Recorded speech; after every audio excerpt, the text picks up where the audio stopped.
Welcome, everyone, to this Evidence to Action event around safety of people with disability. My name is Mary Sayers, and I'm the CEO of the National Disability Research Partnership, or as we like to call it, the NDRP. Love an acronym. Thank you very much for joining us today. And we know we have people joining us from across Australia and from a range of roles, including people with disability, researchers, community organisations, advocates, and our government colleagues. And your interest in strengthening the evidence base for the safety of people with disability is very welcome.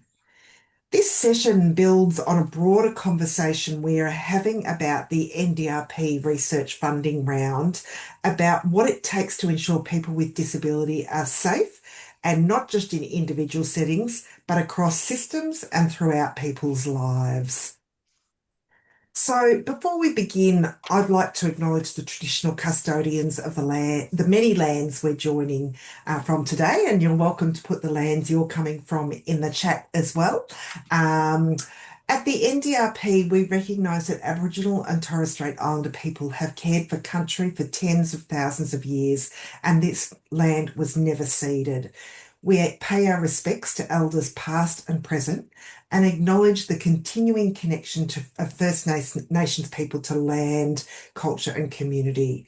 I would also like to acknowledge the people with disability joining us today, as well as the First Nations people, and the leadership and lived experience you have that shapes the work of the NDRP. I'm joining you today from Bunurong land here in sunny Gippsland, and I'd like to pay my respects to the elders of the lands I'm coming to you from as well.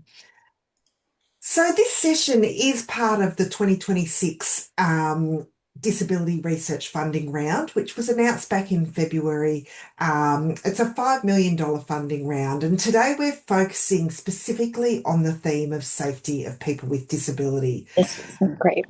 And this is a continuation of our work to identify the kind of evidence that's needed to strengthen safety, particularly evidence that can influence systems, decisions, and accountability. And we've got some fantastic speakers with us who are in the system and real leaders in the system that can make change. And I'll introduce those guest speakers in a moment. But before we begin, just some reminders. We're talking about the topic of safety and wellbeing, and we want you to look after your safety and wellbeing too. This session will touch on issues related to harm, abuse, and safety. And we ask everyone to be mindful when using the chat or contributing to avoid sharing detailed personal stories or content, as this may be distressing for others. And please take care of your own wellbeing and step away at any time if needed. We'll also post a link to support services in the chat. We have Auslan interpretation available via the Zoom interpretation feature, and live captions are available. And you can check the Zoom chat for the link, which will be posted now. The chat function is on for today's event, and we do welcome your reflections, encouragement, and respectful conversation. And keep in mind the chat will be monitored to ensure that the space remains safe and inclusive for everyone. And sometimes when we're talking about difficult topics like this, there might be something shared that may be unsafe for others. If that happens, we'll save that comment, but we may delete it. So don't be surprised if that happens. In addition to the chat, the Zoom Q&A function is switched on through the event, and this is if you would prefer to remain anonymous or want to log your questions privately. And please use this feature, and our team who are here today, and you'll see Sue on the screen, and we've also got Jess, who will be monitoring both channels to ensure your questions are addressed sensitively. And if you prefer not to follow the chat during the event, as we know sometimes that can interrupt with some accessibility features, rest assured we'll be summarising the key themes without names in the post-event materials. And this way you can stay focused on the speakers and still access all important information afterwards. And as I said before, behind the scenes, Sue Tape and Jess will be there to help. You can also provide them with a direct message if you wanted to contact them if you're having any things that you need to communicate. Today's session, as you can see, is being run in a Zoom format, and you can switch between speaker view and gallery review. We will have a break at about a 10-minute break about 1:35 p.m. And this session is being recorded and will be shared on YouTube as well. So if you need any assistance throughout, please let us know and you can message Sue in the chat. So um, we'll start the session today by setting the scene, bringing together what we know about safety of people with disability, where the gaps are, and what decision makers actually need from research. We'll then move to a panel discussion focused on what needs to shift and where research can help, particularly from a policy, regulatory, and oversight perspective. And then, as I said, we'll take a short break. After that, we'll open up some questions. We've had a lot of questions submitted in advance, and thank you. And we're also happy to take more questions throughout today as well. And we'll finish with what this means for our 2026 research funding round, including what strong, impactful research looks like in this space and the resources available to you. So we'll move to the next slide. Before we talk about the research opportunities themselves, it's useful to step back and think about how research can influence systems change, particularly when it comes to the safety of people with disability. Because one of the things that we do know is this: we're not starting from scratch. Many of the issues affecting the safety of people with disability have been researched, reviewed, and examined for many years. We've had inquiries, we've had policy reviews, we've had commissions do own motion inquiries and other publications, and a really growing body of research. And from that, we have clear recommendations. But this is where we see the challenges. Recommendations exist, but systems, policies, standards, and funding arrangements do not always change in practice, or change can happen at a very slow pace.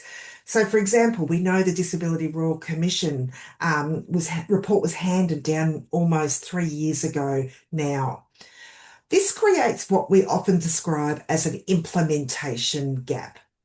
And even when there are changes made, there can also be accountability gaps where responsibilities are unclear, progress is not tracked, or we don't know whether change is actually improving the safety of people with disability. And this matters because it's in these gaps where harm continues. This is where research has a pretty critical role to play, not in describing the problem again, but helping us to understand why change is not happening, what's getting in the way, and what actually needs to shift in systems to actually improve safety. In other words, research can help us move from knowing what the research problem is to making change happen in practice. And when we talk about safety, we're not just talking about individual incidents. Safety is about whether systems across disability, health, education, justice, and communities are upholding the rights, dignity, and are holding accountability for safety of people with disability. And we've made some great progress in Australia, but many people with disability still experiencing harm, exclusion, and risk in everyday life. And one of the reasons for this and why it continues is we don't yet have enough or a large enough body of practical system focused or implementation research about what works. For example, we still need better evidence about what prevents harm and not just describes it, how safeguards and regulatory systems work in practice and how they could be improved, how accountability could be strengthened, what practice change needs to happen, and what are the levers for making this change so it's dispersed across the entire country, so it doesn't matter where you live, that you're experiencing good practice. and how systems respond early, not just after harm occurs. And this is where the NDRP is focused and where this research funding round is focused. We are funding research that can inform real world decisions, decisions made by governments, regulators, systems and services that shape whether people with disability are safe. We've also been doing a lot of discussion around what stakeholders look for in research, and I'll move to the next slide if we can, Sue. What we've heard is, and what we know is research um, and is needs to be built on a whole range of things. And we've heard a lot from decision makers. We've been doing a lot of recent decision making consultation with decision makers, and what they say they need from research, particularly in the safety context of safety. Governments and regulators are looking for research that helps them understand what is actually happening in systems, not just what should be happening. They're interested in research that addresses real challenges, including safety, safeguarding, and reducing harm. And research is most useful when it connects to the current and the broader policy environment, including current reforms, reviews, national priorities, and legislation, for example. Another important consideration is how systems actually operate. In Australia, because of the joys of our federation, responsibility for safety is spread across the Commonwealth or the federal government or the Australian government, state and territory governments, local government, and in some case, local systems. Research that recognises this complexity and shows how systems interact is particularly valuable. And importantly, decision makers are looking for research that clearly answers what needs to change or what parts of a system might need to change and what parts of the system might need to be prioritised first to create system change. Who needs to act and how could that change happen in practice? Not just what the issue is. And I think we've got, after the Royal Commission, we've got a pretty good understanding of what some of the issues are, although it is a dynamic and changing environment. And this is where the shift is in the type of research we're trying to fund. From research that describes harm, even though that is important and we don't want to minimise or move away from that harm, but research that also helps to prevent that harm through making real world recommendations about the current policy, regulatory and practice settings. Finally, as you will all have heard probably multiple times if you've engaged with us, the NDRP is committed to research by and with people with disability. This is not just about including lived experience. It's about sharing power in how the research is designed, governed, and applied, because people with disability understand where risk occurs, understand how systems respond well or don't respond, and what actual safety looks like in everyday life, not siloed into one service system. It's across a whole person's life. And when that knowledge shapes research, the evidence is stronger and far more likely to lead to real change. So we've got three wonderful guests that are going to ponder this for us today and hopefully provide some guidance to our prospective research teams about the sort of evidence that will help decision makers. Because improving safety is about creating evidence-based decision research that informs decision makers that they can use, and it helps them in their roles to drive change. And so we're now going to move on to our panel discussion on what needs to shift and where research can help. We've brought together three senior leaders who are working directly in policy, regulation and system oversight, and all that play a critical role in the safety of people with disability. So I'll briefly introduce each of our panels. First, is Natalie Wade, a good friend to the NDRP and who many of you will know. Natalie is Associate Commissioner at the NDIS Quality and Safeguards Commission. Natalie is a leading human rights lawyer and reform leader with a strong focus on advancing safety, rights, and accountability across systems. Her work is grounded in a clear commitment to disability rights, including ending segregation and strengthening the leadership of people with disability in shaping systems and reform. So welcome and thank you for joining us today, Natalie. We've also got Hope Peasley. Hope is Deputy Director General for Strategy, Policy and Legislation at the Queensland Department of Families, Seniors, Disability Services and Child Safety. She leads strategic policy development, legislative reform across disability, child safety and community services with a strong focus on improving outcomes and strengthening system accountability. And some of you may have known Hope when she was also working for the Commonwealth Government. She's recently shifted to the state government. So Hope brings a really nice system perspective looking at both state and Commonwealth. And finally, but last but not least, Luke Twyford. Luke is the Chief Executive and Principal Commissioner at the Queensland Family and Child Commission. He brings over 20 years' experience across government in reform, governance, and oversight of systems designed to keep people safe.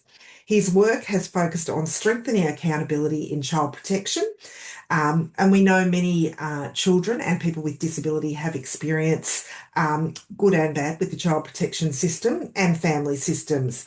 And he brings both professional and lived experience perspectives to his work. So welcome to the three of you. And we're going to go through a series of questions and hand over to each of you. And first, we're going to start with the really challenging question of where systems are falling short. We've heard, we've had a Royal Commission into this topic. Got state and territory inquiries, multiple inquiries. We've got commitments under the Convention on the Rights of Persons with Disability. We've got systems, safeguards, and investment in trying to prevent harm. And we do have a strong body of evidence. Yet people with disability are still not safe. And so we invited you today as key system leaders, and we encourage you to be frank, because your frankness will actually help the types of teams that might put forward together research, and the kind of research that we need now that will actually lead to safer systems. So, Natalie, I might come through to you first. I can't see you at the moment, but I'm sure you're there. I might come to you first. From a regulatory perspective, where are you seeing systems falling short when it comes to keeping people safe? Sue speaking. I think we've actually lost Natalie. So we might go to Hope if Hope. that's okay. Okay, Hope, over to you then, Hope. From a policy and reform perspective, where do you see the biggest disconnect between what we intend and what actually happens in practice? Thanks, Mary, and hi, everyone. It's Hope Peasley speaking. For those I've not met before, I have a short, dark haircut. I'm wearing glasses, and today I've got a black blazer on. I'm also joining you from the lands of the Turrbal and Yagara people here in Brisbane, and just extend my acknowledgement to the lands on which you're all dialing in from today as well. Thanks, Mary, for this opportunity, and just acknowledge other colleagues on the line and say hello to them also. Mary, when I think about policy relevant research and where there is potentially, you spoke to earlier, the disconnect between potentially sort of evidence and then evidence into practice. I think that's where the biggest harms come from, not having research that is necessarily cognizant of the policy settings in which research might need to be implemented. And so I think harm and potentially unintended harm and unintended consequences come when there is not consideration before embarking on research about the environment in which research might be implemented. And so the sorts of environment that we're in, both nationally and at a state level, is certainly an environment which is rich with lots of information, and I use information loosely. So you've articulated many a commission of inquiry and royal commission. We've had an NDIS review. We've had a lot of consultation about a range of legislative reforms. And so the environment and information is rich, but what happens then when harm comes into play is where there is a disconnect in translating that research into policy and program design. And so research that gives consideration to the environment in which it's being intended to implement, I think is research that's well considered. Mary speaking. Thank you very much, Hope. And I can see Natalie, you're back. I'm hoping you can hear me, Natalie. I'll circle back to you. From a regulatory perspective, where are you seeing systems fall short when it comes to keeping people safe?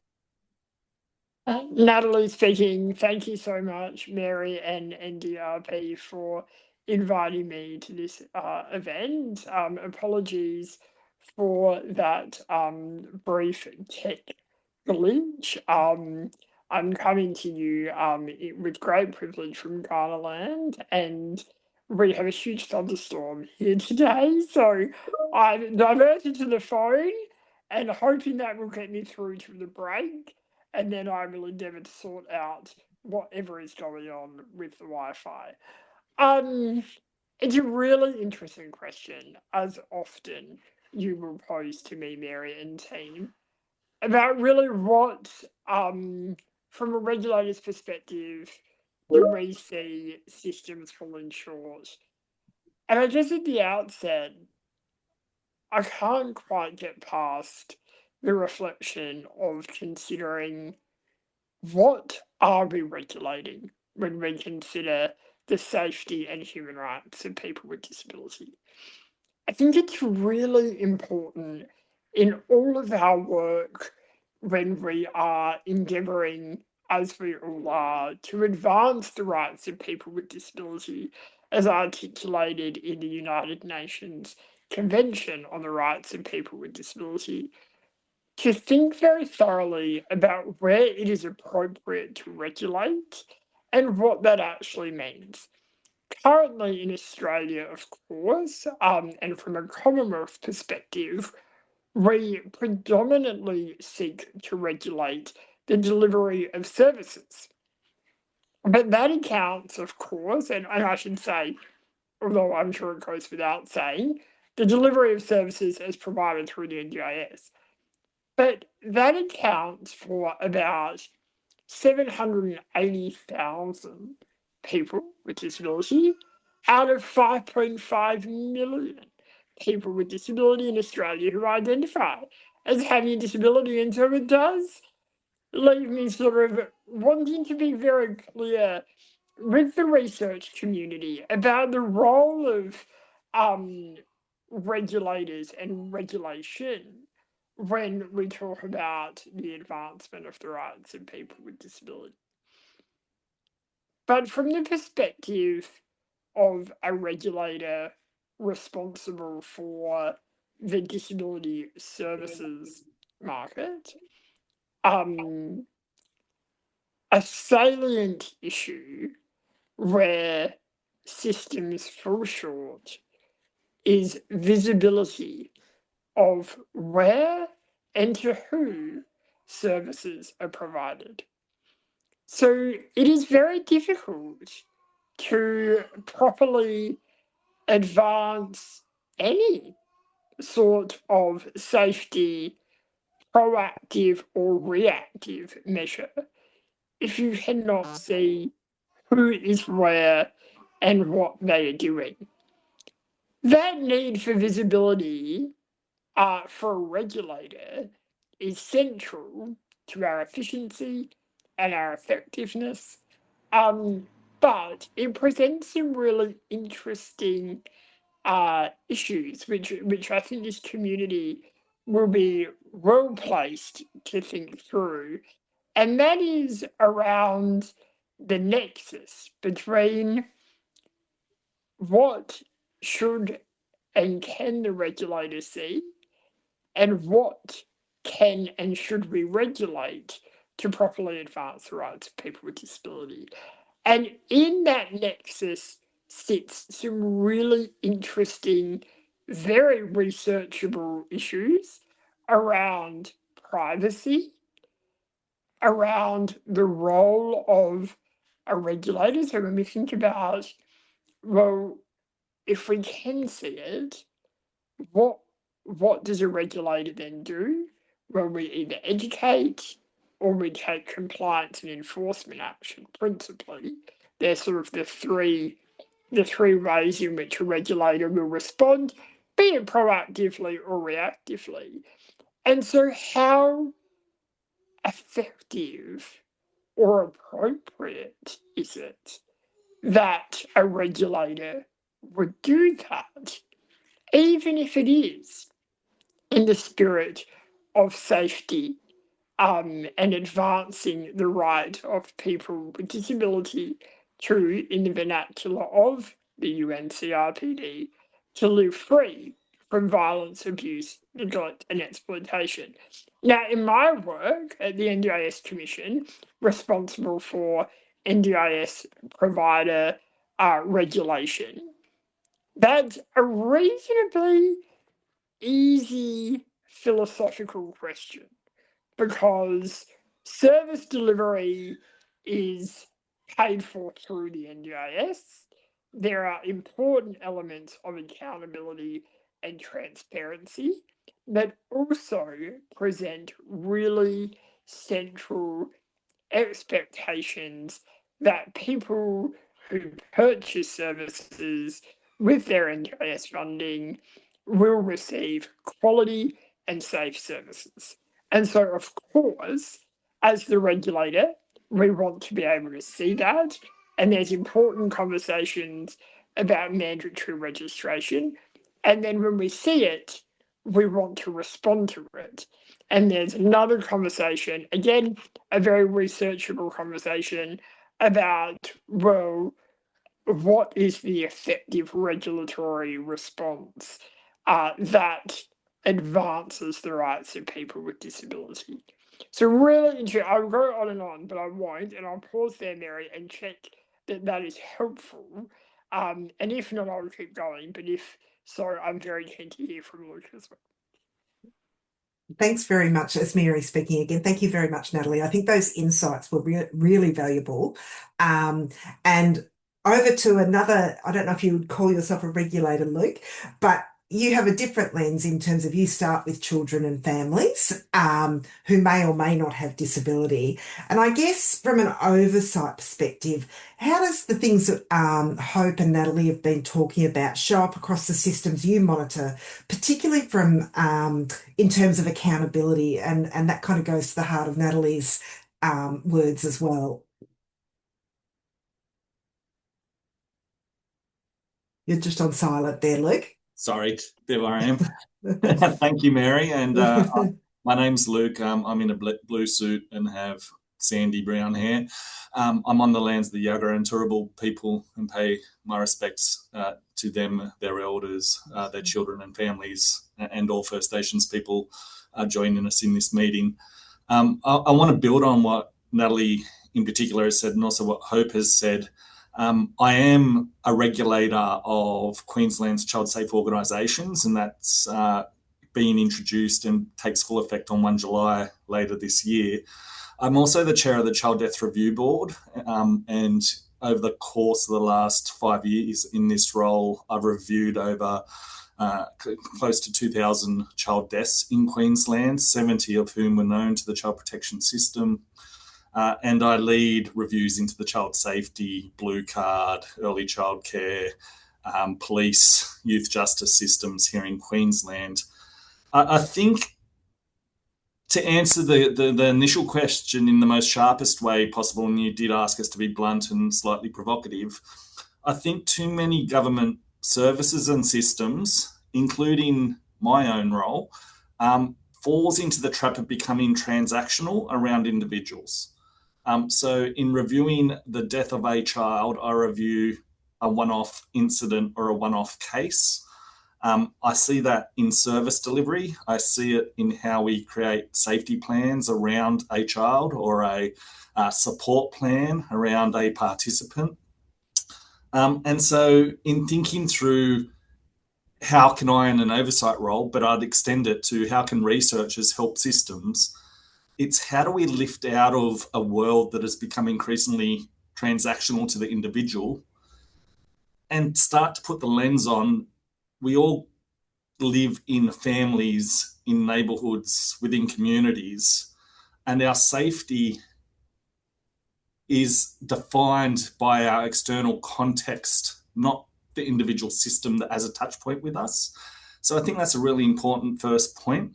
Attached to that is my second strong view, and that is that safety is not simply the absence of abuse or danger. Safety has to be more than that. The incredible Australian child maltreatment study told us that emotional harm in childhood is as significant as physical abuse. So that really says the way we treat people, the way they feel valued, how they have an understanding of self-worth and connection, utterly defines safety. And I think in conclusion to your first question, too often I'm asked to look at when things have gone wrong. A critical event has happened, children have been abused or children have died, and I'm asked to go in and understand that case study and to work out how policy should change or how procedures should change. And so I'm responding to safety failures. What I tried to do in my In Plain Sight report most recently was actually lift out of that and say, who is the society that Australia should seek to be? And within that society, how do we prevent harm? How do we respond to possible detection of harm? And make that more important than how do we respond to allegations that harm has already occurred. Not saying it's unimportant, but saying we might have our balance wrong. And then finally, a new fundamental bit in that review was really, well, how do we recover, heal, and learn from harm? Too often systems will do the very obvious, let's investigate this case, let's write a report, let's make 15 recommendations, and as you said at the start, then fail to implement and fail to be held accountable. So what's the long-term whole of society or whole of system approach to learning and continuous improvement that can lift out of incident response or crisis response? Mary speaking. Thank you, Luke. And in some ways, what you've said really ties to the other topic of our research funding round, which is about accessible and inclusive communities, which goes to the things like community attitudes, everyday harms that happen, which are just as damaging to people. When you're told you're not welcome here, particularly when we think about children, for example, at their local school and things like that, those everyday harms. And so we're hoping we get great proposals for both the safety topic and the accessible inclusive communities topic, and they do interlink as well. We're now going to go to, and this is not criticising any researchers or any research project that is being done, because we know there's a lot of great work that's out there, but where currently is evidence falling short? And, where are the biggest gaps in the evidence when it comes to safety today? And you've all touched on a little bit, and I wonder if we can go a little bit deeper. I'll start with you, Hope, in terms of where do you see the biggest gaps in evidence when it comes to supporting policies and decisions on safety? And I know, in terms of really fast policy cycles as well. The context of making policy is rapid as well. So I guess the gaps of the evidence when it comes to supporting and how we can have really timely evidence to help with policy decisions. Thanks, Mary. It's Hope speaking, and that's where I'll start, Mary, is in that space where policy does move fast. So some policy can move at what feels like a really slow pace, but I think where policy moves quickly, there is need then to draw on readily available evidence. And so often there can be a disconnect between when research is available, when it is policy and context relevant, and where it is able to be used for policy development. If I think just of my own observations and in recent times, having shifted from being in a Commonwealth environment where much of my considerations are at a very broad national perspective, where we're a federated country in which there is diversity everywhere, and coming into a jurisdiction like Queensland where it is very diverse, where it is geographically dispersed, where we have lots of different settings in which services and policies and programs are delivered, that gives a real shift in the way in which I think about policy and the way in which I potentially use research to inform policy. And so I think in those instances, what is really useful for me, I find, so flipping around in terms of, not necessarily talking about a gap so much, but I think understanding and having an eye to what works for one cohort and what might work at a national level doesn't necessarily speak to what might work within an individual jurisdiction.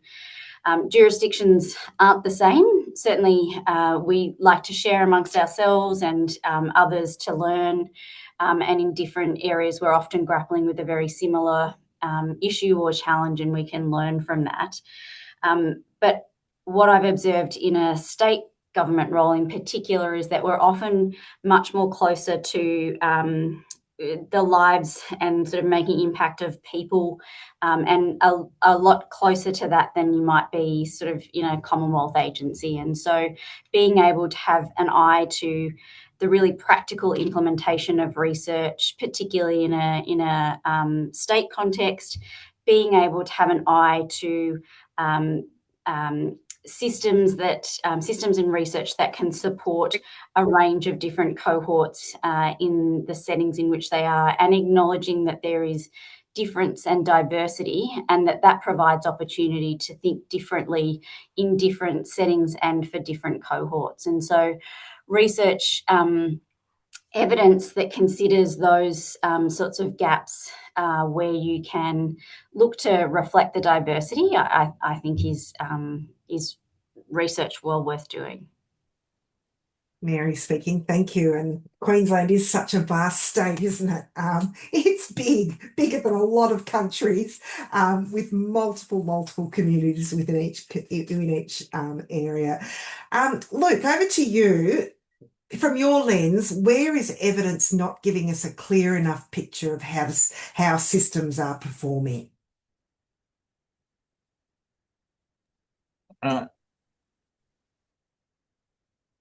You're just on silent again, Luke, sorry. Yes, it keeps flicking. I apologise for that. Luke speaking. There's a big question. I think we're in this world where there is a lot of data collected, data, evidence, views, and research. I find it hard to synthesise all the information into a very clear what needs to be done. My team each month do a sector insights paper where we look for the headline child and family related research journals that have been published and translate each journal article into a one-page summary and then produce that. And even then, looking through what we've summarised down, there's this wealth of information. And the challenge for us is, well, how does that translate to a clear communication to the powers that be, whoever they are, about what needs to change? I've certainly found that the voices and views, lived experience, is incredibly impactful in driving change. And so I have learnt in advocating for system improvements that research must include or be associated with the voice of lived experience, and that without that, it gets very hard to open people's eyes who aren't naturally attuned to research. A lot of people in policy decision-making places and political positions are looking for the answers and the actions, not necessarily the evidence. And I don't mean to be obtuse and rude to anyone, but it's a fast-paced world. There's lots of information swirling. There are 1,000 agendas being played out in public narrative. What do I need to do? Where can I find the information that backs what I need to do? Let's go. And then separately and almost contradictingly, there's a real sense within systems that they are fine the way they are, and actually you have to prove to them the benefit of a change. And if I talk about Queensland's child protection system briefly, where there are or where there is significant overrepresentation of children with disabilities and children whose parents had disabilities or have disabilities, that system is one where no one would rightly say it's working well, or where it's working as intended. But you do have to bring a mountain of evidence to get it to change. And so systems get stuck doing what they're doing, and you've got to prove to them why they need to change. I'd love, from some systems, for there to be more recognition that we need to change. How do we do that? And I think a deeper part of your questions here is really, what research do we need? My current passion project is, why can't systems transform themselves? There are thousands of recommendations with good ideas. Why can't a system self-improve? Mary speaking. Thank you. And I'm going a bit off the cuff here, Luke, but in one of the recent conversations, we heard that systems in themselves are so complex that sometimes biting off a part of the system that could change rather than the whole system. So that was an interesting thought that I hadn't thought about before in systems change. Often we think about the whole of the NDIS or the whole of child protection. And so that was an interesting observation that I had recently, that, it is hard. Systems change is really complex and really hard, but absolutely warrants much more research. Natalie, I might go to you next. And what, from your lens, do you see the gaps in data or evidence making it harder for regulators to identify patterns, act early? And as you know, one of our subtopics that we're funding some projects about is on restrictive practices as well. So love to hear from you what gaps or data is missing, particularly when we're thinking about eliminating restrictive practices. So much, Mary. We've got a little bit of Steph? Maybe screen or maybe camera off, Natalie. We'll give that a go.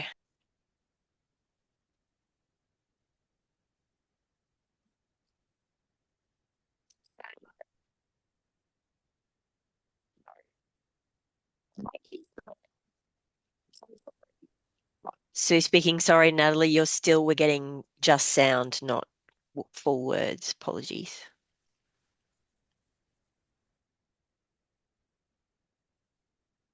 Okay.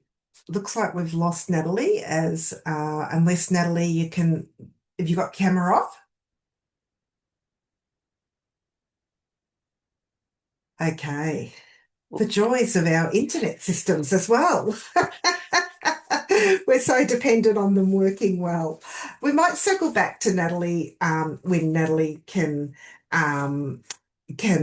join us. And I guess this next question goes to what research actually influences reform and making it really practical. What kind of research actually influences policy, regulatory systems or oversight? But what would you actually use in your role in an ideal world? So what have you observed, Luke? I'll go to you first. And what kind of research helps to drive change in oversight, accountability, or system performance, particularly as you said, when often it's a person by person issue that you're looking at?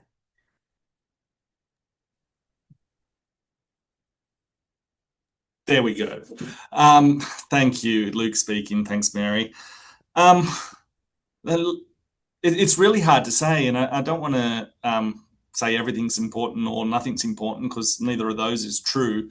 But I think it is finding the right research for the right time.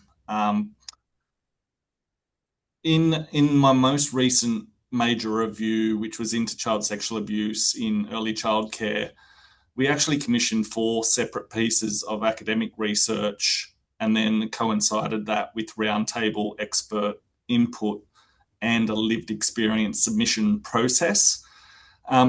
Because it was such a significant issue, we wanted to not put all our eggs in one basket. We wanted the lived experience voice very loud and clear. We wanted the experts that had worked in the field free to use each other as sounding boards and push for all this knowledge we have built and developed. Why hasn't the world changed yet? What is the new idea that might get us there? And then the academic rigor of what is best practice prevention across the globe? What is best practice response across the globe? What is our current contemporary understanding of online grooming, given that that's a new emerging thing that didn't exist 20 years ago? So picking the right research topic and the right research vehicle for the right problem, I think, becomes fundamentally important. And that's all easy to say when you're in a role like mine, where you know what the problem is you're trying to resolve and you've got a time limit and you've got a budget. If you're an external researcher who wants to do high quality research and shift this world to be a better world, how do you find the children's commissioner or the public guardian or the public trustee or someone in Hope's role who's looking for the answer and is willing to wait the 12 months for you to conduct the research to provide the answer? That's a really complex, difficult thing. So I think ultimately every good idea has its time. And I think that's probably true for research too. So either predict what the world's going to need in 12 months if you've got a 12-month research window, or know that you're studying the right thing. You can clearly see the need for your solution or for your evidence, and have it done and recognise it might sit on the shelf and it might not be picked up straight away, but there will be a time when someone needs it. Which brings me to my most fundamental point I've been trying to do here at the QFCC. We are a commission of 40 staff at the time who were very good at writing reports about what was wrong, what's wrong with systems, what experience did this young person have that wasn't right.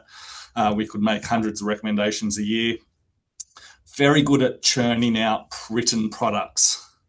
And we then close the project. We scope it up, we do the field work, we write the report, we put it on our website, we close the project.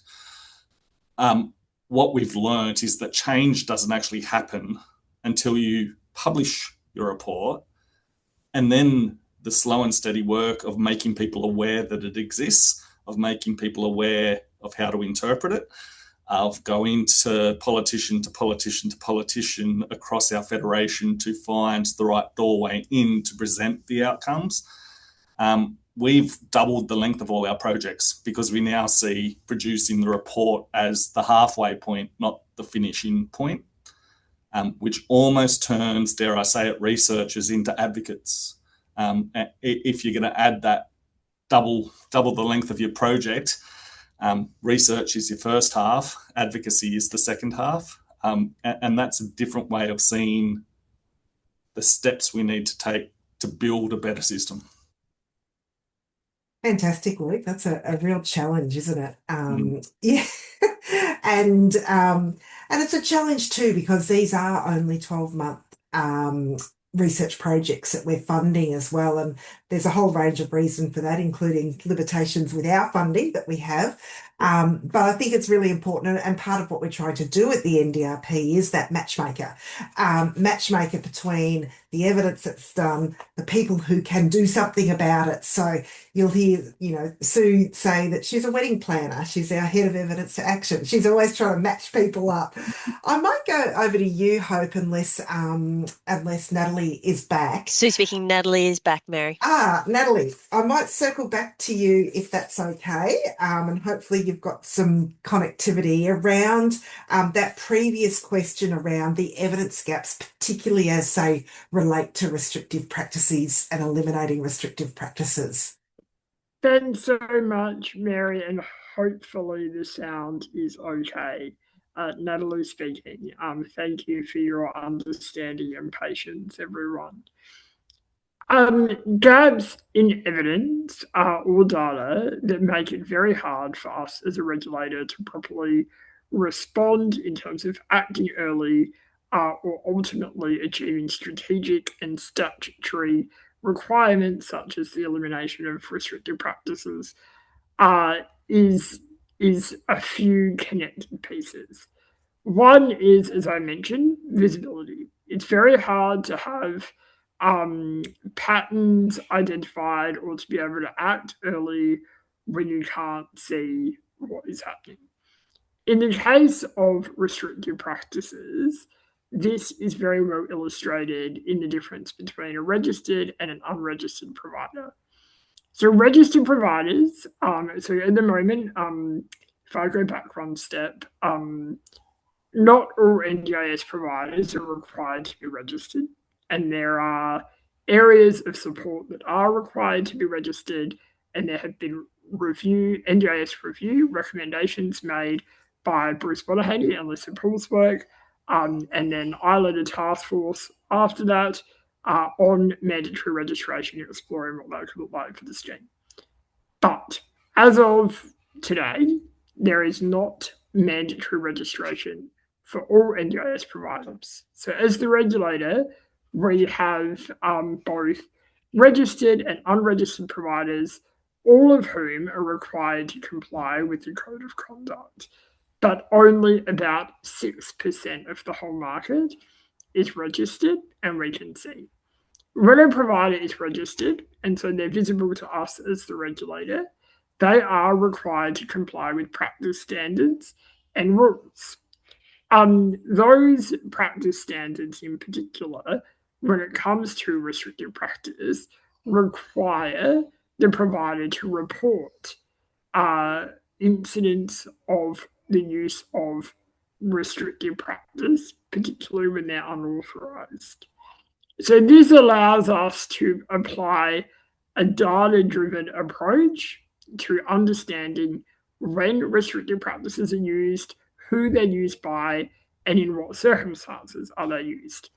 But that is not across the whole marketplace. So visibility is really important.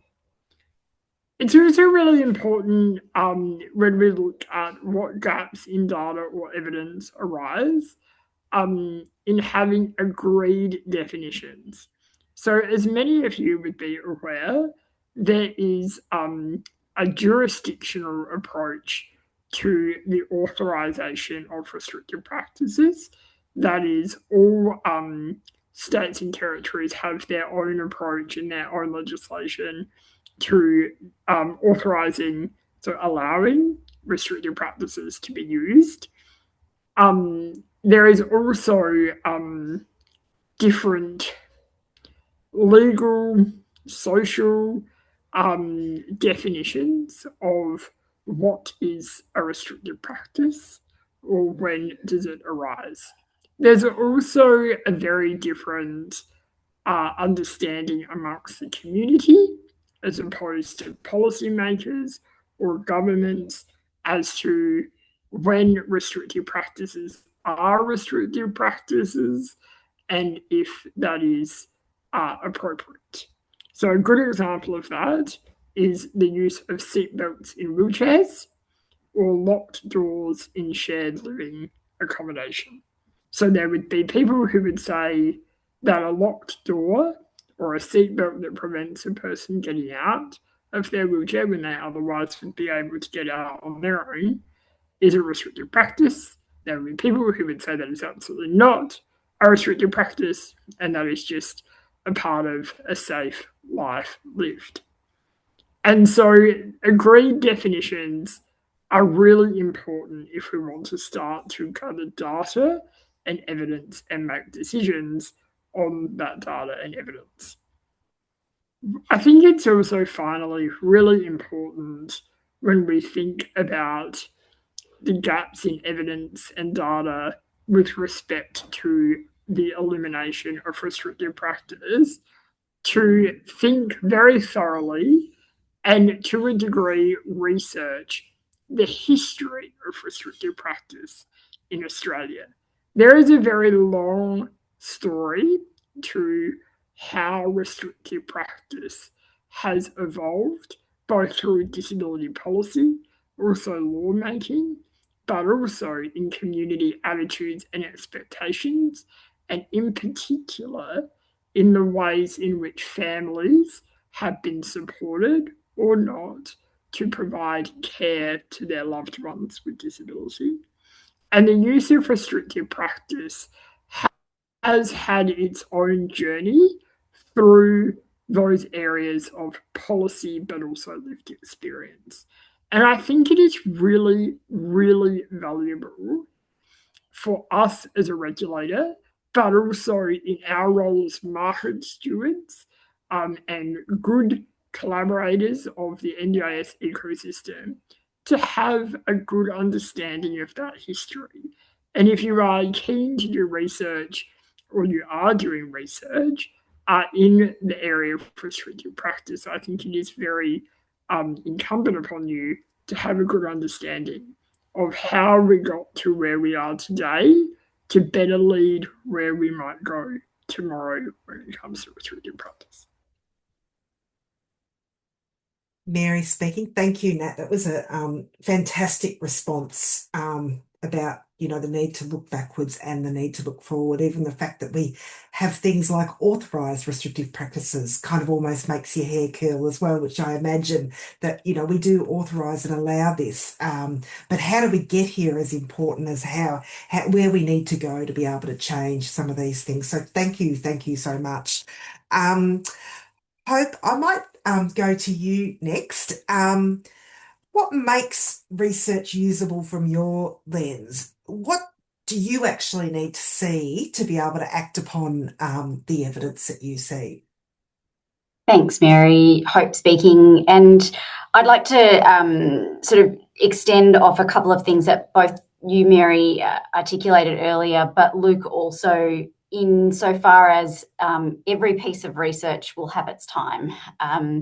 I think it's really key to know when that time is.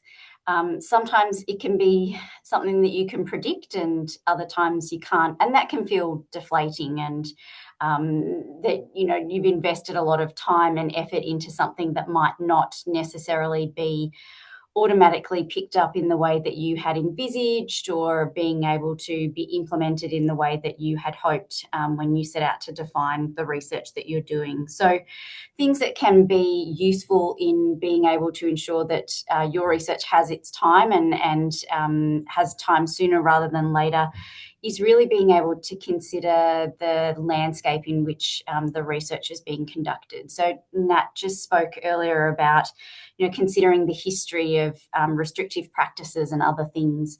Much of the research that's being conducted in the disability space extends to other things and plays off research or evidence that has come before it.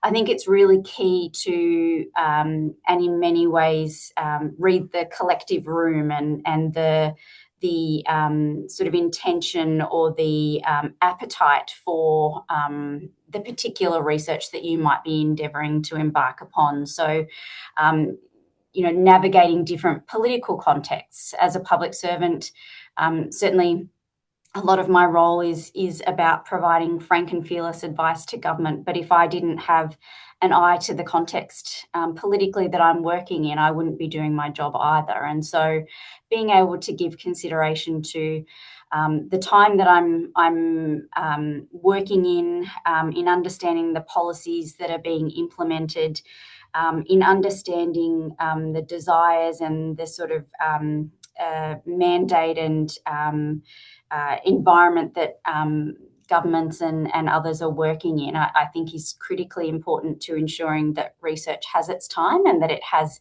its opportunity to be implemented.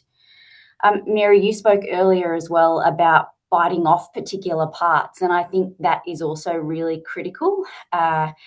Sometimes with research that I've seen, it can be really challenging and overwhelming to read research and explore evidence when what's being contemplated is such an order of magnitude that it's really hard to see where the change will be. And so taking off component parts or being able to provide a level of flexibility in recommendations from the evidence that's available, I think is also really key, because that allows policymakers like myself and government masters that we might be reporting through to contemplate how you could make a change based on where you're currently at in a policy or programmatic setting. So it allows you to contemplate small shifts, practical action, tangible outcomes for people where you're not being asked to explore something that might be significant orders of magnitude in one giant leap. And so things where it is closer to being able to make incremental change towards a bigger gain, I think is really where you can start to see research be utilised and used well.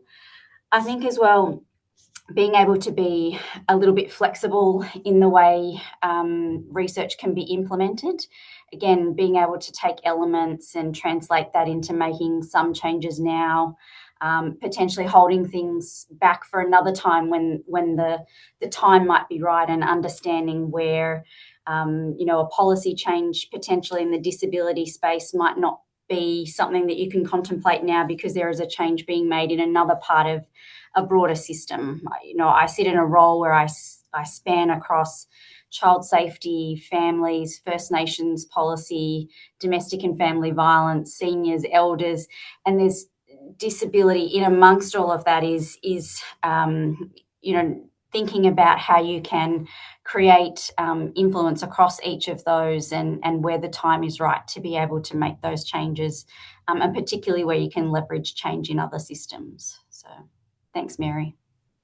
Thank you, Hope. That was a really terrific answer. Thank you. And our panel, I think we're getting lots of wonderful comments in the chat, lots of agreement with what you're saying, and lots of insights from our audience as well. We might now take a 10-minute break, and if people could come back, it's now let's call it 1:35 in Victorian time where I am. So in 10 minutes from wherever you are across the country, we're back now with daylight savings ending to hopefully less time zones. But if you can come back in 10 minutes from your time zone. So thanks, everyone.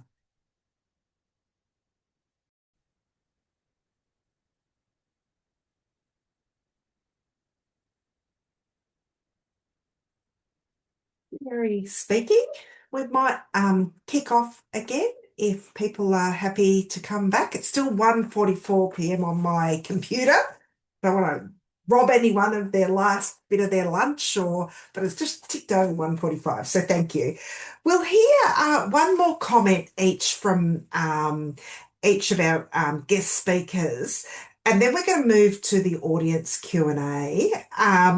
But the last question I'd like to go to Hope, Luke and Natalie about is prevention. And I think, Luke, you really summed it up really nicely in terms of thinking about we want to be in a situation where we're preventing harm, not just responding to harm.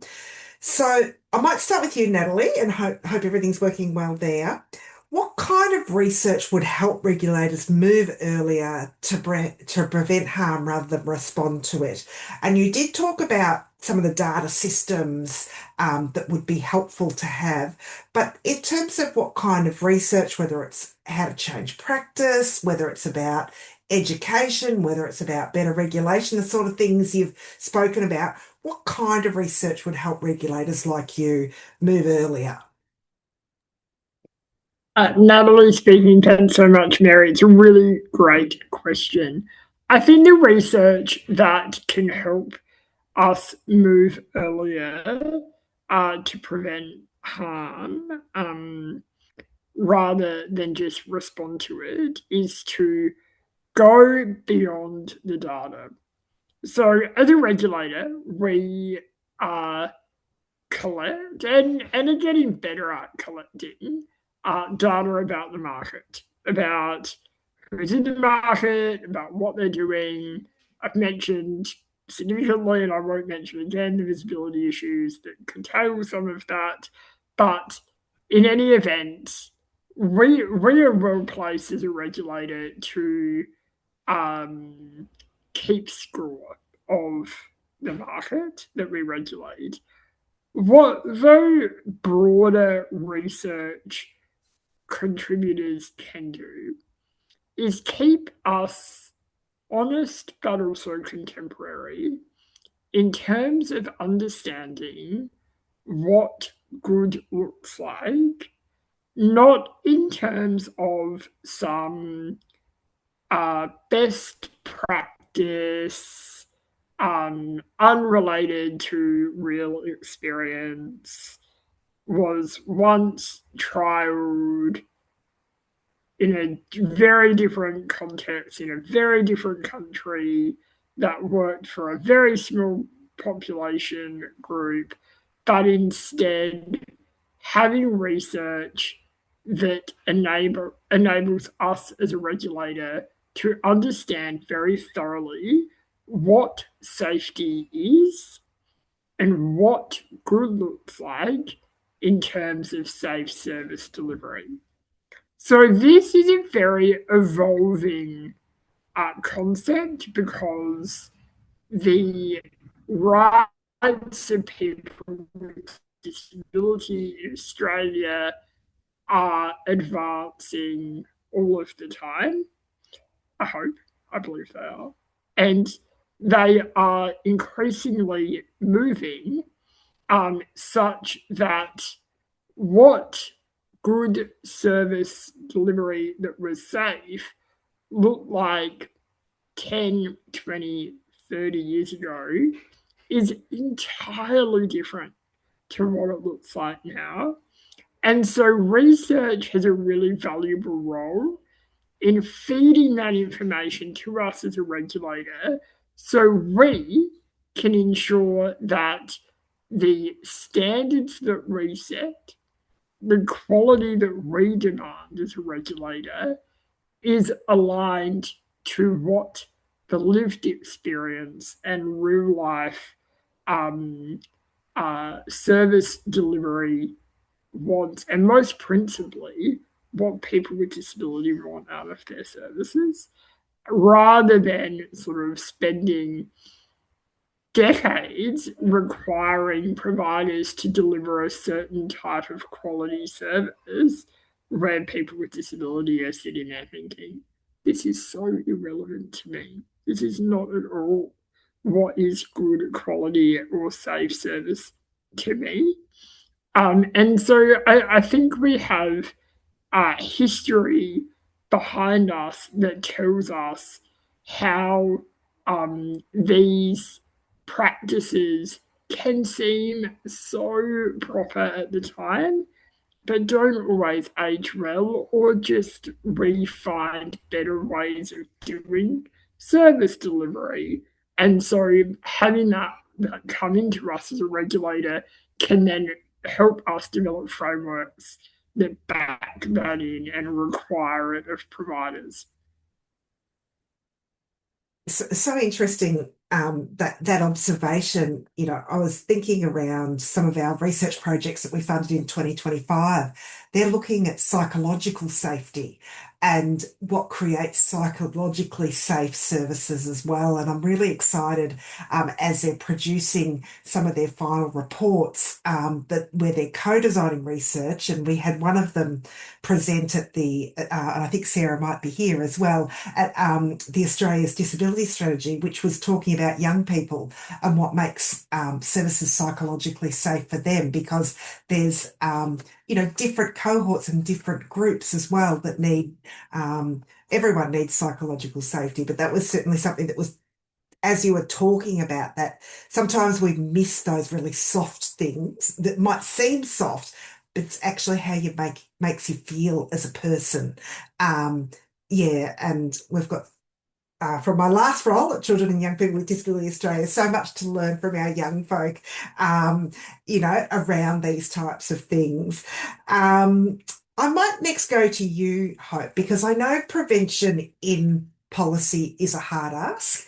We know, for example, the dollars spent in health prevention, for example, don't match up to the amount that we spend in intervention and like.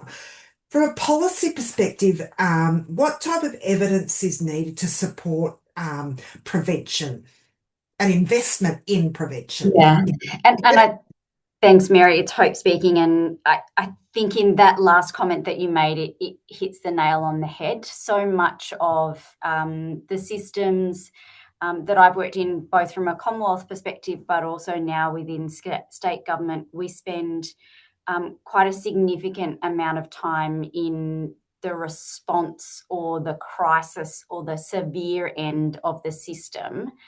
And often the observation is if we had invested or spent much more time or the same amount of time in prevention, then many of these things could have had an outcome that looks very different. So sitting in a space where I work across disability and domestic and family violence and child safety, much of the time is spent towards that pointier end. And so to your point around how do we reorient the system and how do we move from that sort of severe end in reactive and sort of responding to prevention, really does come down to where is the data and the evidence to make the change? And often, and the reality that working within government is it does come down to where is the cost benefit. So, and a dollar invested in the prevention end could, hopefully translate to, gains in the severe and the crisis end. And so often the research that we need in that space speaks to that evidence of being cognizant of what government will consider and others when making an investment. And so being able to make that case for why investing, and often that can be a really challenging case. I've spent a long time in health as you kind of observed, there is a lot of, and it waxes and wanes. You'll have a prevention strategy one week and it's very different the next. And so it probably goes back to some of that, think about the time as well and be ready for that. But being able to articulate what gains can be made by investing and making the change and making really practical change at the prevention end, and how that will then translate or ameliorate some of the things that you might see in the crisis end, and being able to draw those conclusions, I think, is really at the heart of what policymakers need to be able to influence government to be able to make a change. And so having a really clear and compelling case that supports that is I think, how we will go about strengthening systems, being able to help people do well, support people to make behaviour change if that's what they need, or support them to be able to engage in lots of different ways. Thanks, Mary. And thanks for that and going off that, because it's something that we think about a lot. There's a history of health economics, for example, and looking at cost benefit analysis, and in the disability sector there's not that legacy of research that really looks at methods around how you measure that cost and benefit that pushes towards the prevention end. So it kind of talks to me of we need sort of research teams to be thinking of bringing different partners in who understand that type of analysis into their research as well. So thank you very much. Luke, last question before we get to the Q&A, and it's kind of adding on to what Natalie and Hope have said is how can research better identify risks across systems before things escalate?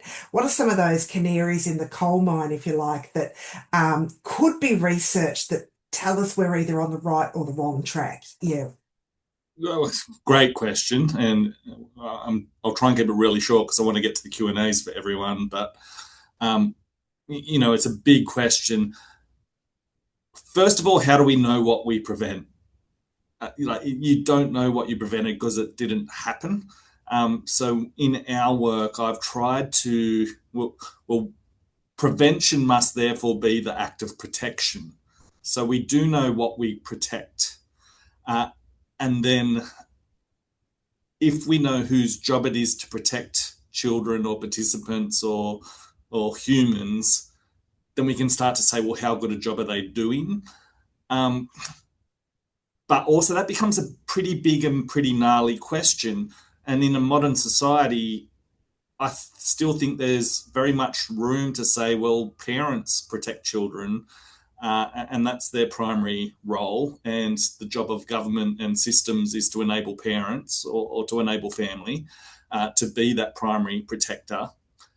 But then in the work I've been doing over the last year, particularly around sexual abuse and the increased vulnerabilities of children, people with disabilities, I start to see that people who are charged with protection only protect their bit.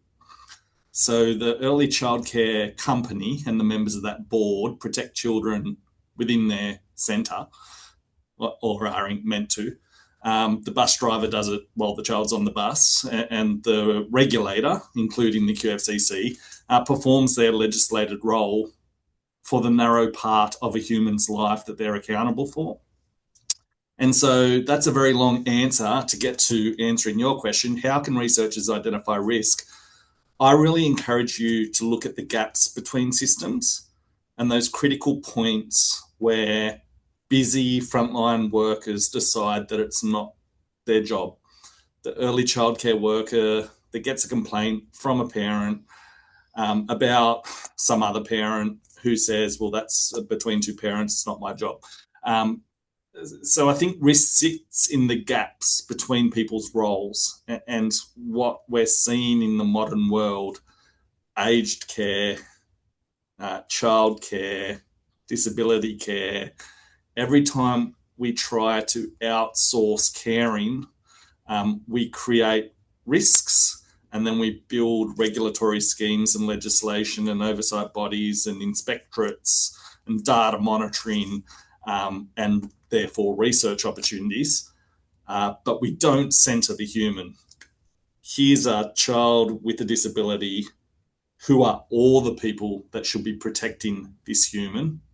And how are they all working together to do that? And as soon as you start to look at the world that way, I think you see risk everywhere, because I certainly do. Thank you, Luke. Getting a bit emotional because, that is so true. And people don't live their lives in one type of service. They live their lives in their community with their families. And so that is just a brilliant answer for thinking about, people and their journey across systems, and then how safety can be created in all those systems. So thank you very much. We'll go to the questions now. I don't want to run out of time for this. We've had a lot of pre-asked questions, some really good ones. I can see some really fantastic, and I might call on Sue here a little bit to help me as well, because Sue has been monitoring the chat and all the questions as well. But we might come to some of the questions, and I'll start with you, Hope. And you touched on this before. We've heard a number of questions about safety for specific cohorts. So people with rare conditions, people with complex needs, deaf, blind people, and a concern about who might be missing from the data. And I guess from your perspective, where are the biggest gaps, and what do we need to better understand some of those cohorts that perhaps might get missed? Thanks, Mary. Hope speaking. This is probably going to be an entirely unhelpful answer, but often if I think about the way in which I, as a policy maker or people who, or someone who tries to influence policy at least, I'm often contemplating policy in a very broad brush way. So I'm often thinking about it, any program or policy or system redesign as responding to a sort of a not necessarily homogenous cohort, but a cohort that looks very similar to each other. And so it's often not until there will be a particular question raised or an issue arise or something where people talk about the rub between different systems that I then have need to contemplate, well, what does that look like? So where is it that, I might have need for a very particular piece of advice? And so it's often not so much in the broad, but when you contemplate nuance and need to look for particular things that you go and do that looking for, a particular cohort or how, I might need to consider a policy that recognises lots of different intersectionalities, and we touched on earlier about considering whole people and that we don't just operate, as gender or diversity or disability. We operate in our communities as whole people, and so often as policymakers we're considering the whole and not necessarily drilling into the component parts. And it probably goes to some of those earlier conversations that we've had in this forum around being able to do that research and have that information available at a time when a policymaker like myself or others might need that and can be able to know where to go and draw upon that evidence, because invariably it will come and there will be need to look at drilling into specific cohorts to shape program and policy design. So probably not necessarily an entirely helpful answer, Mary, but just a reflection on the reality of how policy development happens and when you need to access that sort of cohort information, and potentially as well, take advice from researchers about, well, where is the evidence gap and what are you seeing in terms of the information that you've got available to you. I often won't have capacity to be able to do that and to look across, and so that's when you have need to draw very quickly on evidence from others who have been able to review data in that way or review evidence to be able to identify those anomalies. Mary speaking, and we had a message in the chat. Can you remember where Luke was from? Luke's from the Queensland Child and Family Commission. I think I've got that right. And they said they loved hearing from you, Luke, about those gaps. So that's fantastic. I want to just circle back to you again, Hope, just to kind of extend that question, because it sounds to me, obviously when you're making big policy, you're thinking about big groups, but it's when the implementation falls over, when it doesn't work for particular groups. So it might work for some people in some context. Does that mean that the type of, if you research that you might be looking for is, government's got a policy direction, they're going to implement it, how research that talks to, well, how is that going to be implemented for different groups, and what do you need to think about for different groups like First Nations people, because sometimes you're right, the horse is bolted, a decision's being made by government, they're going down a certain track, they're going to be going there for the next 3 or 4 years, so you want to make sure it's implemented really well. Is that also a time when you look at, okay, we're going in this direction, we want to know how to implement it well? Thanks, Mary. Absolutely. And often you don't always necessarily, as a policymaker, get the chance to implement or work on something from its inception right through to implementation. And so those opportunities are often few and far between. And if I think about, a number of things that we're working on in Queensland at the moment, Thriving Kids is one of those, and there are opportunities in that regard. We've got a commission of inquiry here in our jurisdiction that is looking into child safety. And so invariably when those sorts of things come to fruition and there's advice that comes out of them, you do need to contemplate how to implement the recommendations or the evidence or the program in different ways. Queensland is a very geographically dispersed jurisdiction, and something that works here in Brisbane will be very different to in Mount Isa or Gladstone or even in the Torres Strait. Yesterday I was with my minister and we were visiting a child safety service centre in Logan, and we visited two, and one was in Logan Lee and one was in Logan Central, and even the differences in those two service centres and the sort of cases that they're working on there are very different, and yet they're sort of geographically close to each other. And so being able to contemplate different approaches in different settings and being able to have evidence available to do that and to make those nuanced changes within broad parameters. So often you're implementing a program which has very fixed parameters, but there are opportunities to nuance and make individual and more localised decisions based on evidence where you have that and evidence for change. So. Fantastic, thank you. Luke, you've talked a lot about safety not sitting in one system. And I guess, from what you're seeing, what are some of the biggest risks? And if you would think about your ideal research project, I'm putting you on the spot and I'm sorry, and you don't have to answer it. You talked a little bit about research that looks at people's experience across those systems. So it might be taking a cohort perspective, for example, in your case, young people and how they're experiencing it. I'd really be interested in, what you need to think, what research that in those interfaces that you were talking about.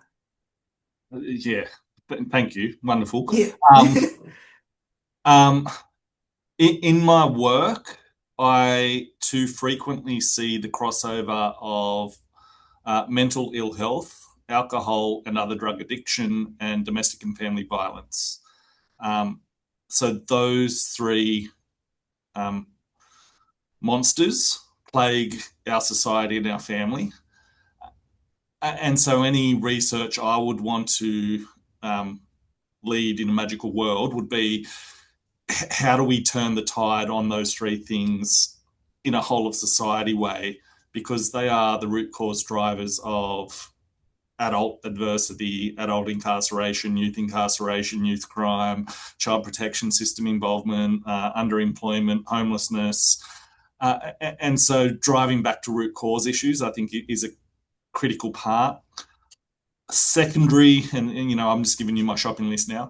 Second to that, I am constantly seeing that youth justice and child protection system involvement. We have the lowest socioeconomic postcodes as being the most overrepresented in those systems.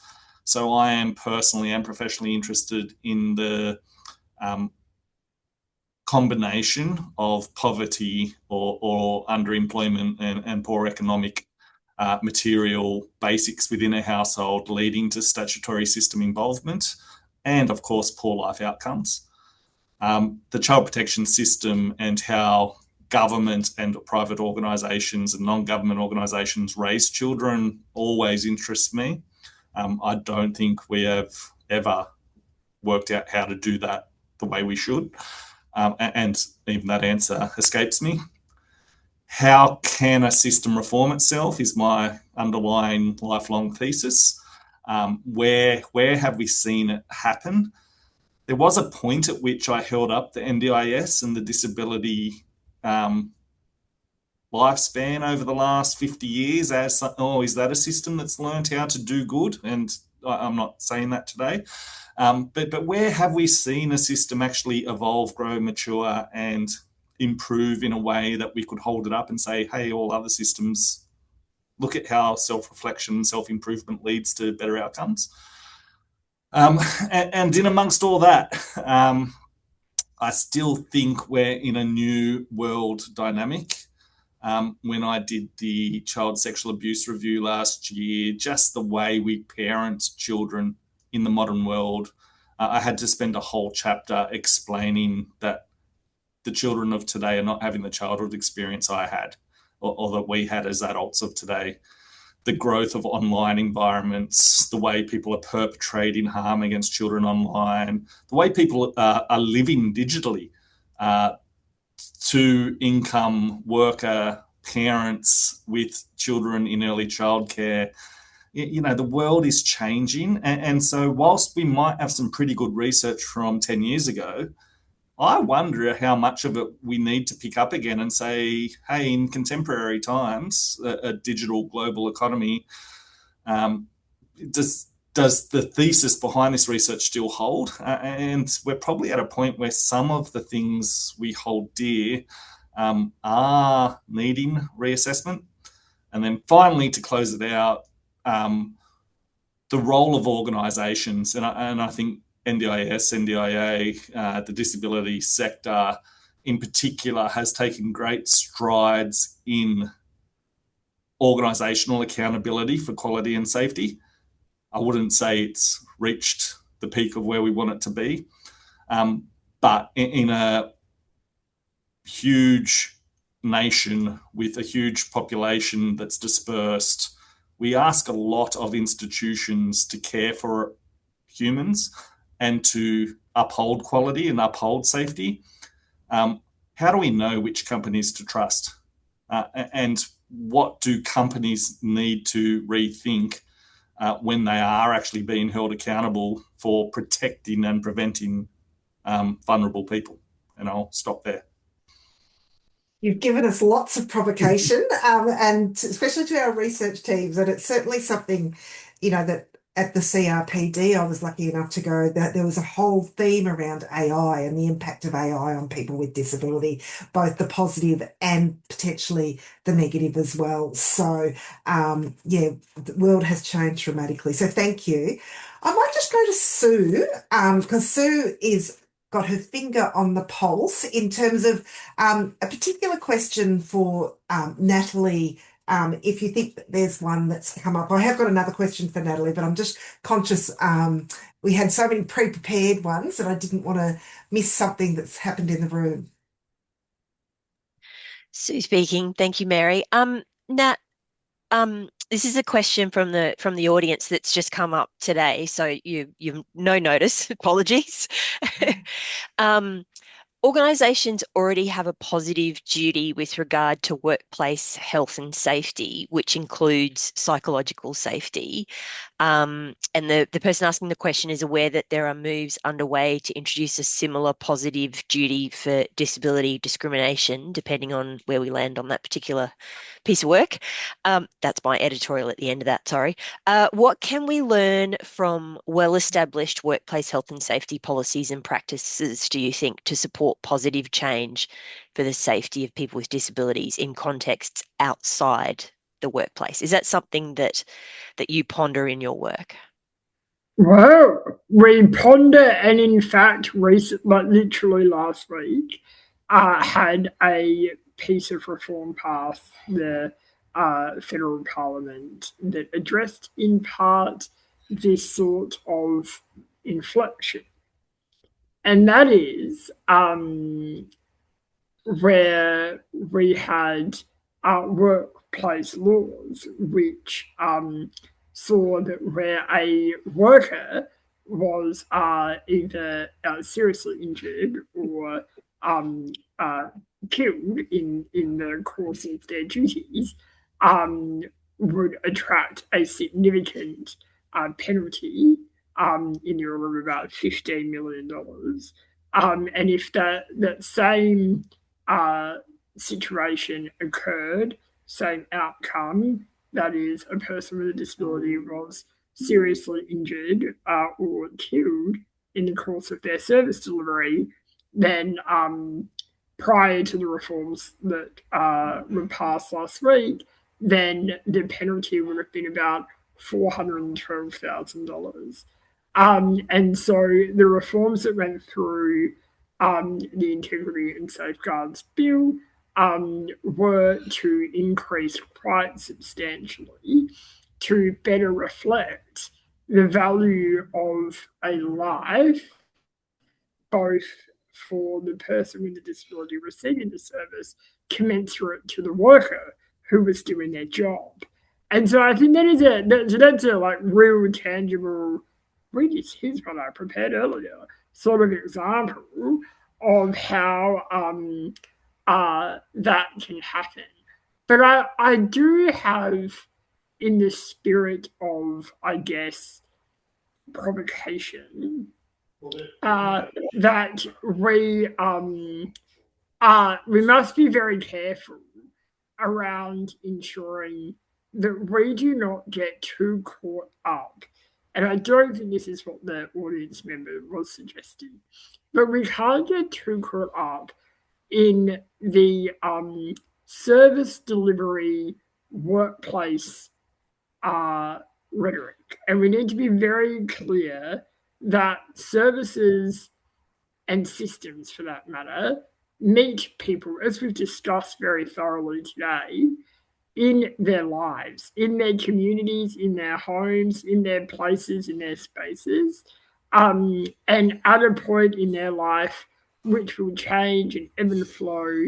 And so I think there are absolutely good ideas across other systems, but I just didn't want to pass by that inference that service delivery would be inspired by workplace relations, because of course the two coexist very well together for the most part. But I always want to acknowledge that for people with disability, that has been a hard one history, and one that we must always acknowledge the rights of people with disability. Sue speaking. Thank you, Natalie. I'm keeping an eye on the time, so I'm going to wrest control back from Mary just briefly so she can contemplate the powerful messages she's going to deliver in her concluding remarks. I want to just go to the last question for each of our amazing panel and speakers. And it's a big one, and I'll post it into the chat so everyone can see it. If we fund the wrong research, what opportunities to improve safety might we miss? What are the risks for people with disability if we don't get this right? Might go to you, Hope, and what opportunities for reform could be missed?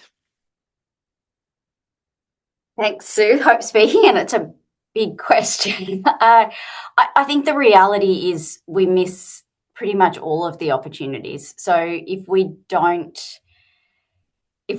fund the right things, then that time might never come to be able to have that research be implemented. And it's not to say necessarily that it will never happen. It's just that time that had been envisaged for that research just might not come if we fund the wrong research. And so then the time might pass, the opportunity might be missed. It might not be something that can be easily picked up and translated into policy and program design. And so I think that then lends itself, extending that out in terms of then that's a risk for people with disability, that those changes don't happen because we've funded the wrong research, and it hasn't lined itself up with context and with other policies that are happening. So, yeah. Sue speaking. Thank you, Hope. And Natalie, I always feel uncomfortable just asking you questions from a regulatory perspective. So I'll let you go off-piste if you like. From a lived experience, co-design, or regulatory experience, what does it mean to you? What would getting it right look like for you? Natalie speaking, thanks, Sue. And I think that all of my colleagues in the Commonwealth expect nothing overly less at this point for me to speak just generally on the rights of people with disabilities. I'm sure that's fine. It is, I've been really thinking deeply about the role of people with disability in substantive leadership roles, in particularly in government, but also in civil society, and how that brings us to a different place to what co-design or even consultation has brought us to. And I'm really interested, I guess, entirely with bias, I acknowledge, because I hold a very senior role in the Commonwealth as a person with a disability.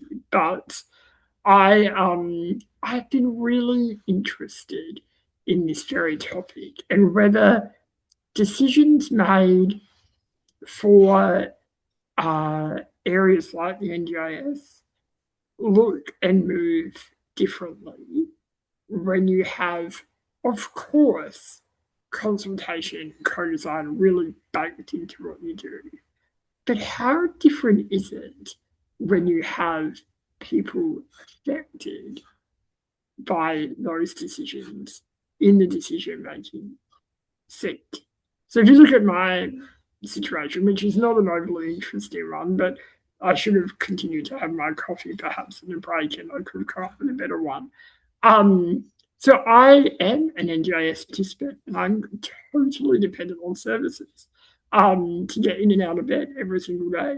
And then here I am holding this senior leadership role in the regulator responsible for determining the quality and safety of services in the nation. And I think it is incredibly interesting to me, perhaps very researchable, so I would put to you, about how we see public policy and law reform move differently. As Luke was saying earlier, we are absolutely living in a different time to what was experienced for families and communities really not that long ago. And these are changes that are structural, they're systemic. So it's really interesting to me in that respect. Sue speaking. Thank you, Natalie. Luke, I know that's hard to follow, but are there any, and you have obviously given us great insight as to what you would like us to fund research about, but is there anything else that you wanted to add before I throw back to Mary? No, I think Natalie has appropriately said it. If there's any concluding comment from me, it's we probably haven't touched on it yet today, but it's research in strength and brightness, the celebration of where things are safe, bright, happy, shiny, thriving. I don't think we do enough to say, look at these amazing people. What was the strengths in their experience that we should seek to replicate? And so I'll finish on that. There are amazing, wonderful stories to be told. And I wish my job had a bit more of collecting those stories in it. It doesn't, so I seek it out in my private life.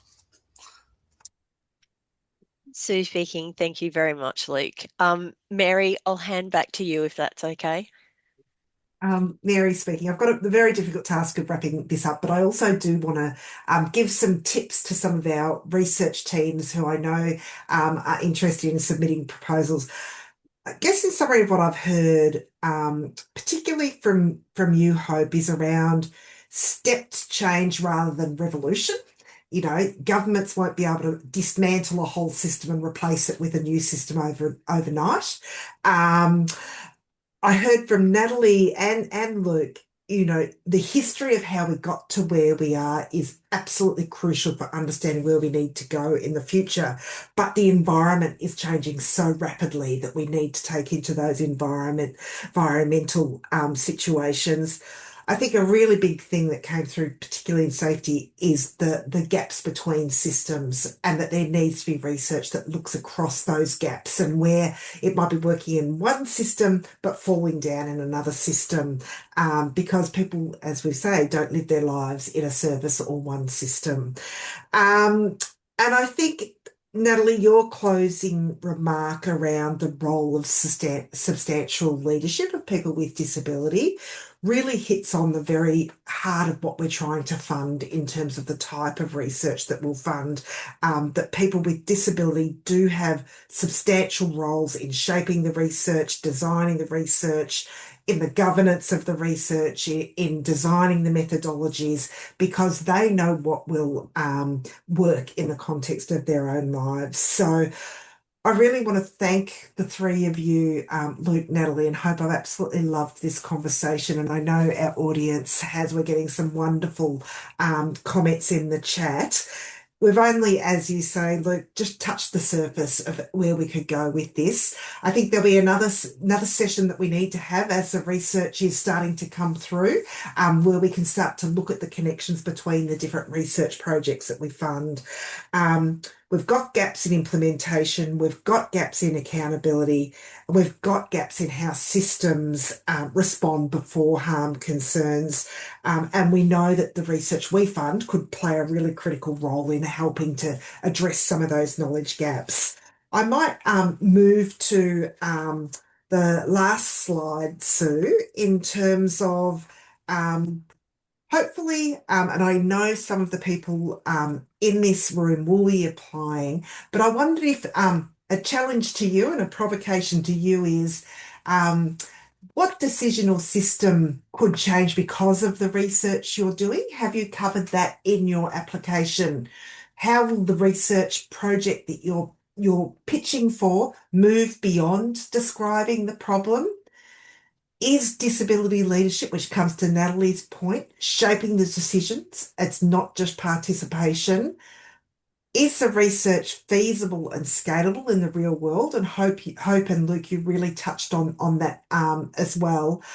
And what kind of evidence will exist at the end and who will use it? And I really liked the point that you made, Hope, and I think you did, Luke, although I'm losing the train after a long session, that even if it doesn't get traction straight away, it will. And so good quality research led by and with people with disability might not be the right policy window now, but just keep trying. And so good luck to everyone as we're coming to the close of our session, and also a reminder that research applications close on the 20th of April. We are not able to go beyond that date. We are not able to give extensions. It is at 5 p.m. Australian Eastern Standard Time. I know that discriminates against other states and territories, especially sorry to our colleagues in Perth. Please, if you would all join me in giving a virtual clap to our speakers. I'd really like to thank our interpreters, our captioner, but would also like to thank all of you who've come along today. Thank you so much, and we're looking forward to coming again soon, particularly when we can start talking about some of the research that has been funded and what some of the findings are showing. And I may have missed something, Sue, so if there's anything I've missed, please let me know, but have a wonderful afternoon. And there will be a little feedback survey. We are always looking to improve. We always appreciate your feedback, both good and bad.